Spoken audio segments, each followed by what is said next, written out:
My name is Pedro Ortiz. I am a consultant of the World Bank, and I deal with metropolitan planning and management. And my curriculum, I have been Deputy Mayor of Madrid.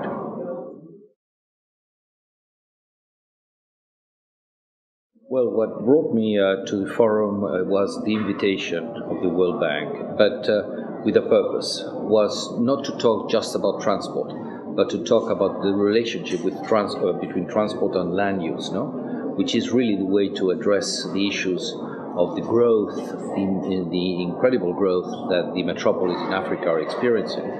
Some of them are growing at 5%, 8% per year, and we must realize that 5% every year means that you double the size of the metropolis every 40 years. And obviously the task is so huge that you either address it or you either look elsewhere because you realize that you are not able to address it, so you try to deny it. And many governments are doing that. Instead of really addressing it, they are looking elsewhere. And the problem with that is that if you double the size of your city and you don't do the things right, all that increase is going to be uncontrolled, and most of it slum-like. And if you let that go on and on year after year, at the end your city is a slum, and it gets away from the globalization, and you will be a slum forever. So it's really an urgent matter that has to be addressed in an integral way, transport and town planning and land use altogether.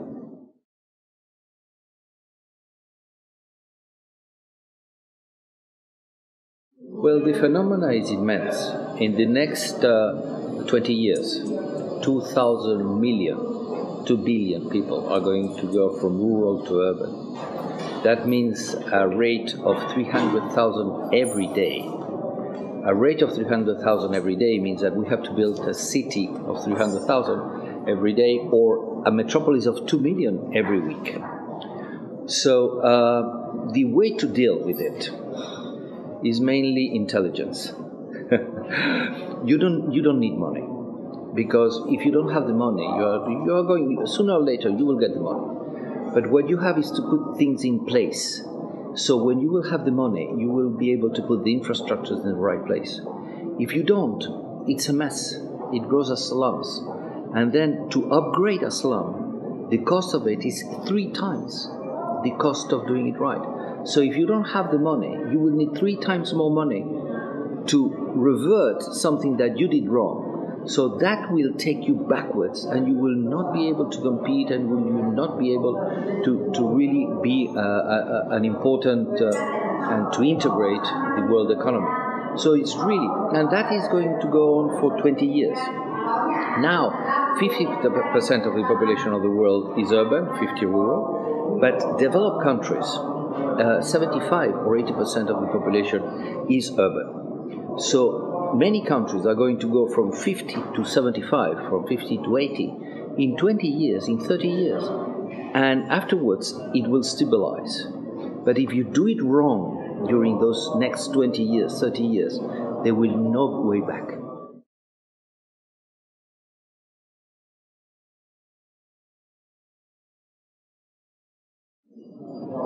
Well, things are starting to go right. For instance, in Nairobi. Nairobi is a city that now is 5 million inhabitants. In a few years' time, it's going to be 14 million inhabitants. Nairobi now has 300,000 cars. In a few years' time, it's going to have 3 million cars. Nairobi has realized that it cannot go like that, because it's a mess, and it's going to be a mess. So they have realized that they have to develop the commuter train and to create centralities around the stations to be able to decongestion the center. In Nairobi, the jams take 3 hours, 3 hours and a half in the morning, and 3 hours in the afternoon. You cannot spend 6 hours of your day in a car coming back and forth with your work, and that is going worst. So Nairobi is starting to decentralize the core of the city, creating centralities along those stations. And then the next phase is, instead of having the BRTs, the buses, all going to the center, the BRTs and buses have to feed those stations to create an intermodality, a combination, a system. Transport is a system, and all the modes of transport are complementary. They are not competitive, they are complementary, no? And so you have to integrate them in a vision. And Nairobi, for instance, is starting to do that.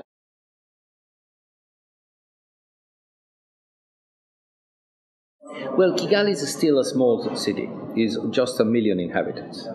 And that is, for metropolis, small. You really start to be a metropolis beyond 2 million. But Kigali is growing mad, like mad, no? 9% every year. And that means that in 9 years, you double, no? Kigali has some interesting features. They have quite a good control of development. They are not able to develop, but they have control of development. The problem there is that if you don't allow people to develop, then what you have is overcrowding. People go to Kigali and they live with the extended family and they overcrowd. Obviously, that reduces the quality of life. So Kigali has to build a lot of homes, but it has to build those homes right. Not too good homes, because if you build homes too good, you are spending a lot of the GDP of the country on construction. And construction is not a strategic sector. You have to develop the country doing things that you can sell to the exterior. And you have to use the most of your GDP of being competitive elsewhere. But if you do it right, you start with the very basic housing and what we call the incrementalist way. So you build the basic and then you add up elements as the family grows and as you have more money and so on. But if you have the intelligence to do things right, to put the streets where they have to be, to know where the public transport will be in the future, to make the plots in the right size and in the right location, then it will be easier when you get the money to feed that with the infrastructures, the water, the sewage, the electricity, and so on, needed. If you do it wrong, it will cost you 3 times more. So if you have limited amount of budget, isn't it more intelligent to do things right than to do things wrong? Governance. The capacity of the institutions to have the credibility from the population and to have a dialogue and to make top-down planning and bottom-up planning, and to have that dialogue between the two instances of government and the population, and to understand each other and to have a common purpose. So governance is the challenge. But creating institutions to govern the metropolis, you first must know what you have to do and what you are going to do, and then you create the institution. When you decide to go for a holiday, you don't decide, I'm going to take a bus. No, you decide, I want to go there. And then you decide what is the instruments to go there. Metropolitan planning is the same thing. First, you have to have the idea of what you have to do. And then you build the institutions to develop that idea. If you just build institutions copying from elsewhere, because, I don't know, any other country that can be a template or a model, you copy the institutions and you don't know what those institutions are for, at the end is a kind of empty place, no? That doesn't produce anything correct. So first the idea, the vision, what you want to do, and then the institutions. But the institutions are essential.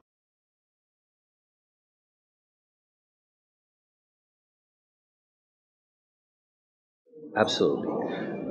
The forum is a vehicle for learning and exchanging, no? But exchanging in a large way is not only transport. Transport is not an isolated issue, a subject. It is related to the environment. It is related to land use. It is related to the equity in social policies, efficiency in economic policies, governance, and so on. So it's part of a system which is based in the following: economic efficiency, social equity, environmental sustainability, and governance equilibrium.